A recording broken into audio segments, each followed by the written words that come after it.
Welcome back to Rauta. Today's album is from Iceland.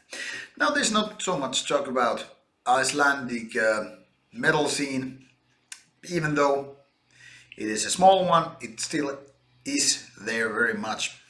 One of the biggest news related to this metal scene of Iceland during past few years has been the kind of a big fight that got public with Solstafir and its ex-Solstafir member, the drummer, who got basically kicked out of the band or got smoked out of it or whatever is the truth out there. Now, when it was announced,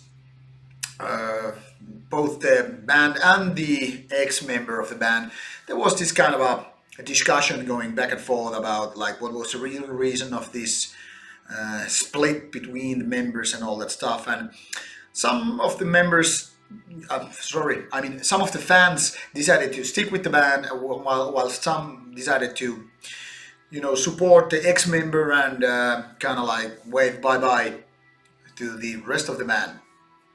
Now, I don't know about you guys, but I'd rather not pick sides, even when it's like close friends of mine having a fight.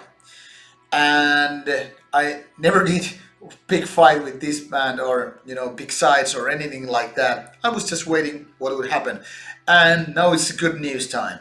Now we don't only have a great Solstafir album out there, which I think is definitely one of the best albums this year, but we also have Katla album out here, which is basically the stuff that kind of sprung into our attention, into our world, basically because of all this fight off between the ex-member and the rest of the band.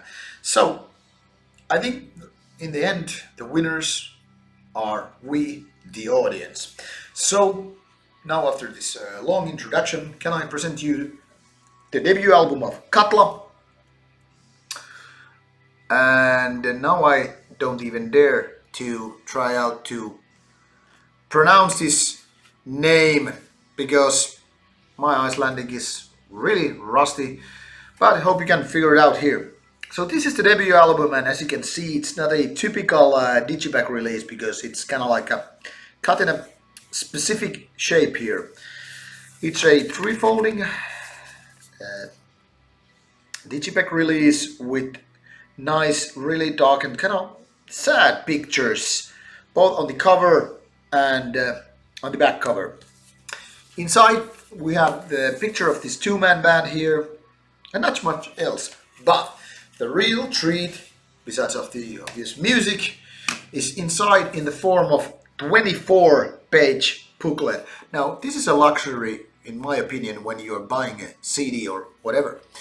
So inside, I'm not gonna show you each and every page because that would take way too many minutes, but just to give you a glimpse what this great album holds inside.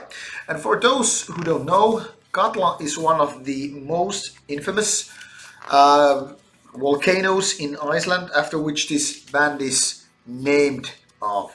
And as you can see, there are lyrics, pictures, very nice ones, very moody ones, and that goes for, like I said, 24 pages. It's just nice little stuff with lots of images and lyrics. So, what is Katla then all about? It's something that is basically a Solstafir side project, or sort of, even though it's not a side project anymore per se. But at the same time, it also feels like it's standing on its own. Let's put it this way. If this was a four-legged creature, two of those legs would still be clinging to the very same material or wall or ceiling, if it's Spider-Man, that the Solstafir band is doing. So it's basically very alternative rock meets metal meets some kind of Nordic melancholia and all that stuff. Very nature related with clean vocals and this kind of sadness which is sometimes overwhelming the whole music. And the other two legs are way more metallic than Solstafir, especially if you listen to these both bands and take their like latest albums, which is I think the most makes most sense to compare these two. And there are lots of similarities. It's like these two are just like two brothers which have different mom, like mother brother from a different mother. I don't know if this makes sense at all, but I hope you get my meaning. The thing is, there's so many genetic similarities between these two bands that it almost feels like this is a side project. The thing is, it's only a drummer, Solstafir, accompanied with another guy that makes this band, to be what it is. And the similarities are kind of like funny because it's not like these songs were like stolen from Solstafir box, or I don't think so anyway. But like I said, this is more metallic, especially if you listen to certain riffs. There was like one song which I think was this Regur. I don't know, not the pronunciation, so don't blame me for not learning Icelandic in a couple of days.